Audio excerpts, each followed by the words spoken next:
Patay matapos paulit-ulit na saksakin ang palaboy na natutulog sa bangketa sa Ermita, Maynila. Nagbabalik si Nina Ong Pauco.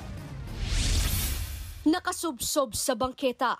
Duguan at wala ng buhay ang street dweller o palaboy na si Ramnick Abion sa San Marcelino Street sa Ermita, Maynila.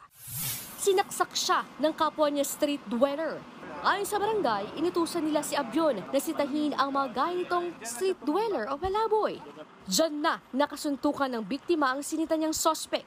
Naawat naman sila niyan pero kinagabihan ay muling umatake ang sospek. Binalikan po siya habang natutulog kasama yung pamilya niya, yung anak niya, asawa niya. Sinaksak na po siya 3 beses. Kwento ng kinakasama ni Abion, sinubukan pa nilang habulin ang nanaksak. Nagulat kami, may hawak na panaksak. Ayun, hinabol din ang asawa ko kasi sabi niya hindi niya nakaya eh. Kaya tumaob na po siya sa kalsada. Ang 9 years old na anak ni Abion ang humingi ng saklolo sa barangay. Tiyempong rumoronda ang mga operatiba ng Manila Police District SWAT kaya nahuli agad ang sospek. Aminado siya sa krimen. Ibinenta pa nga raw niya ang kanyang cellphone para lang makabili ng kutsilyo at gloves. Pinagplanuhan ko po kanina po, manggagantay ko para mabawasan po yung mga tarantado sa kali. Maharap siya sa kasong murder.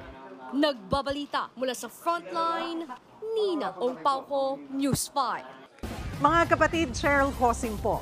Maging maalam at may pakialam sa mga napapanahong issue at headlines. Mag-follow at mag-subscribe na sa social media pages ng News 5.